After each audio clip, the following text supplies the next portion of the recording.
Hello friends, welcome back to our channel DDS Movie Review. Ghost train Korean horror thriller film ఇప్పుడైతే Amazon ప్రైమ్లో Telugu డబ్బింగ్తో కూడా అయితే అవైలబుల్గా అయితే వచ్చింది. ఇంకా ఈ మూవీని అయితే ఇప్పుడైతే కంప్లీట్ అయితే చేశా. ఇంకా మూవీ ఎలా ఉంది మొత్తం డీటెయిల్స్ అయితే ఫాస్ట్గా అయితే మాట్లాడుకుందాం. ఇంకా వీడియోలోకి వెళ్ళే ముందు ఒకే ఒక విషయం, ఎవరైనా మన ఛానల్కి సబ్స్క్రైబ్ చేసుకోకుండా కానీ వీడియోని చూస్తుంటే వీడియోకి అయితే లైక్ చేసి అప్పుడే మన ఛానల్ సబ్స్క్రైబ్ అయితే చేసుకోండి. అప్పుడే మేము పెట్టే మూవీ అప్డేట్స్, మూవీ రివ్యూస్ మీరైతే మిస్ అవ్వకుండా అయితే చూడొచ్చు. ఈ మూవీలో స్టోరీ ప్లాట్ విషయానికి వస్తే, ఈ మూవీలో ఒక అమ్మాయి అయితే యూట్యూబ్ ఛానల్ అయితే రన్ అయితే చేస్తుంటుంది. అయితే తనకైతే కొద్దిగా వ్యూస్ కానీ అలాగే సబ్స్క్రైబర్స్ తక్కువగా అయితే ఉంటారు. కోసం ఆ అమ్మాయి అయితే ఒక మిస్టీరియస్ రైల్వే స్టేషన్లో స్టోరీ తెలుసుకోవాలనేది అనుకుంటుంది. ఇంకా దాని తర్వాత ఆ అమ్మాయి ఆ స్టోరీ తెలుసుకుంది. ఆ తర్వాత మూవీలో ఏం జరిగింది, ఇంకా ఏనైతే మీరైతే మూవీ చూసి అయితే తెలుసుకోవాలి. ఇంకా మూవీ ఎలా అనిపించిందంటే, నాకైతే పెద్దగా అయితే నచ్చలా, యావరేజ్గా అయితే ఉంది. జస్ట్ యావరేజ్ అంటే మరీ బోరింగ్ అయితే ఏం కాకుండా జస్ట్ యావరేజ్గా అయితే అనిపించింది. అండ్ మూవీలో అయితే ఒకే స్టోరీని చూపిరు, ఒక 4 టైప్స్ స్టోరీని చూపిస్తారు. దాంట్లో విపరీతంగా అంటే ఒకటే హర్రర్ థ్రిల్లర్ మూమెంట్ మీద తెల్లదు, డిఫరెంట్ స్టోరీల మీద అయితే రన్ అవుతుంటుంది.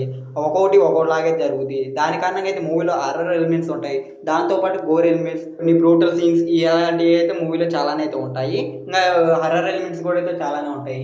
ఇంకా దాంట్లో పాటు డెడ్లియస్ట్ ఎలిమెంట్స్ కూడా అయితే మూవీలో చాలానే కానొస్తుంటాయి.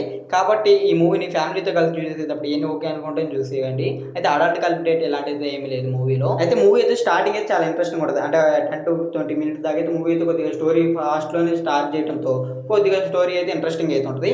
ఆ తర్వాత కొద్దిగా స్లోగా వెళ్తుంటుంది. దాని తర్వాత అయితే ఒక రకరకాల స్టోరీలు అయితే వస్తూ ఉంటాయి. కానీ దేనికి అయితే ప్రాపర్ ఎండింగ్ అయితే ఉండదు. ఏదో వస్తూ ఉంటాయి వెళ్తూ ఉంటాయి, కానీ ఒక్కదానికైతే ప్రాపర్గా అయితే చూపిరు.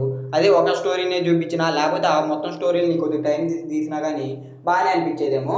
కాకపోతే వీళ్ళు రన్ టైం తీసుకుంటూ 1 hour 35 minutes అయితే ఉంది. ఆ 1 hour 35 minutesలోనే ఇంత స్టోరీ చూపించాలంటే ఏ వాళ్ళకి అయితే కాల.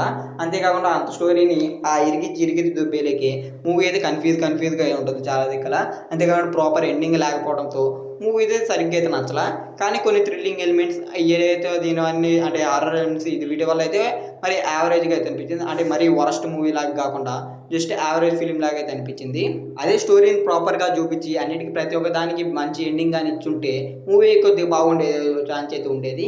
కాకపోతే ఏం సరిగ్గా చూపించకపోవడంతో, అదే కాకుండా కొద్దిగా ల్యాగ్ ఫీలింగ్ రావడంతో మూవీ అయితే నాకైతే అంతకైతే ఏం నచ్చలేదు. జస్ట్ యావరేజ్ ఫీలింగ్ అయితే అనిపించింది. ఓవరాల్గా మూవీ అయితే యావరేజ్, 1 time చూసేయచ్చు మూవీని అయితే.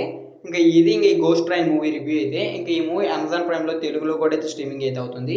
ఇంకా ఈ వీడియో కానీ మీకు నచ్చినట్టయితే ఈ వీడియోకి అయితే లైక్ చేయండి. ఇంకా ఈ వీడియోని అయితే మీ ఫ్రెండ్స్ అండ్ ఫ్యామిలీకి వీడియోని షేర్ చేయండి. మన ఛానల్ సబ్స్క్రైబ్ చేసుకొని పక్కన ఉన్న బెల్ నోటిఫికేషన్ అయితే ఆన్లో అయితే పెట్టుకోండి. అప్పుడే మేము పెట్టే మూవీ అప్డేట్స్, మూవీ రివ్యూస్ మీరైతే మిస్ అవ్వకుండా అయితే చూడొచ్చు.